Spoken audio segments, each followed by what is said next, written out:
anyways, let's keep it on the car thing. We're going to get into more of a controversy here, more of a conspiracy. And let's take you back to the 90s. Yeah. We were just wee little lads in the 90s, right? I'm older than him, but...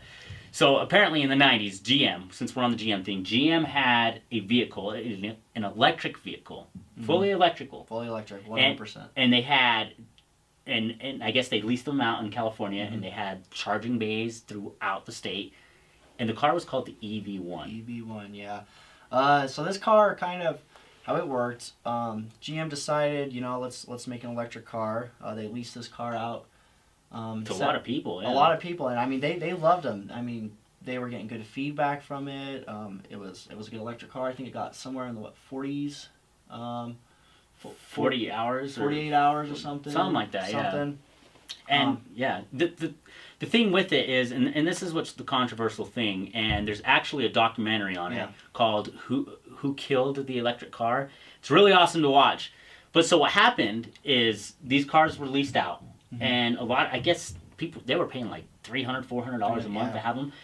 And they were awesome. It lasted a few years. It went into the 2000s. Yeah.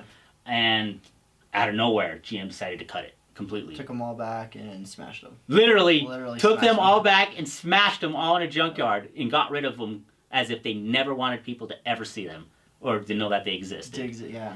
And a lot of people nowadays never even heard of it. Don't even know what it ever was. Yeah, it was kind of a weird looking car. It kind of looked like a Saturn a little bit. If I remember, the back wheels were kind of halfway covered like they were covered like the old like a Cadillac or something. Yeah.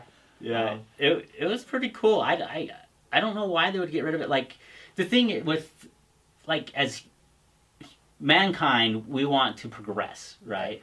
And it's crazy to think that in the 90s, we had something that was so revolutionary, and here we are, over 20 years later. Just barely bringing it back. And I don't even know if we're really bringing it back. Like, we have stuff like the Volt and the Nissan Leaf, and but they're overpriced. Why the lack? Yeah, and they're overpriced. Like the Teslas and... the BMW, what is it, the i8, supercars that are trying to be electric now. So it's just, it's crazy to think that we've kind of gone backwards. Devolved, yeah. So, and a lot of people say, you know, electric cars, they're so great, they save our environment, but if you kind of look at the way, you know, what it takes to make electricity, what it takes to make those batteries. Yeah. The chemicals in the batteries, things like that. See, and I take that to an extent, because I feel like, it's gonna take some coal power to make these electric cars. But it's a new beginning to something, you know what I mean? And for GM to get rid of these cars and just be like, oh, well, who cares about them? There has to be a better reasoning. And I think there is a better reasoning that they're not telling us. Like, I feel like maybe it's about the oil industries. And maybe exactly the oil industries killed this car, and GM is just coming out and saying... Because GM's excuse is that this car was basically killed off because it was too much money to manufacture. Yeah, and they weren't making their money off of it. And that's what they say, and I don't know. There's a lot of them that they made to begin with, so I don't know. You know, and it could be. You see, you know, if they were leasing them out for only $300 a month, and you go buy a new one, and you see how much they cost, upwards of $45,000. Yeah. So they could have been expensive. I feel like these guys even had charging bays. They they had this thing all like they were thought out. They were all thought. It was thought out like they were 100% in on this, and then out of nowhere they just cut it. Yeah. That just seems very skeptical. Yeah, it is. And if I remember too from that video, there's like 2 in existence, I believe. Yeah, there's 1 or 2, and I don't know if it was Jay Leno or I don't know who it was, but as far as I know is.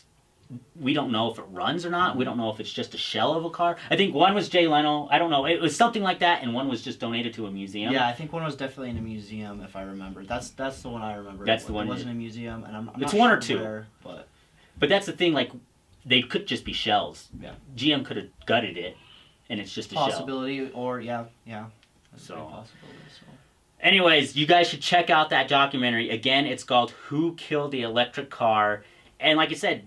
Is it controversial? Is it a conspiracy that maybe GM decided to get rid of it because of the fact of what they're making with the oil industries? I mean, who knows? Who knows? Right, so... Anyways, I think it's about time to wrap up episode 2 of the crossover. Yeah. Thank you for letting me in. I hope I see you guys around. I really enjoy being on the show, and I like to talk more about cars and stuff. So, thanks for letting me in, Jesse. No problem, man. Go ahead and give us some links for the guests to follow. Yeah, so if you guys would like, you can follow us on Facebook at Media Crossover and Twitter at Media Crossover _ Media underscore crossover, excuse me. As well as, follow us on Facebook. Whatever, you follow us, you can see it first. All our videos are live usually, so yeah, get so a notification. Awesome, yeah. And make sure to catch the show live on our Facebook page every Tuesday, as the crossover will air live at 8 p.m. Mountain Time.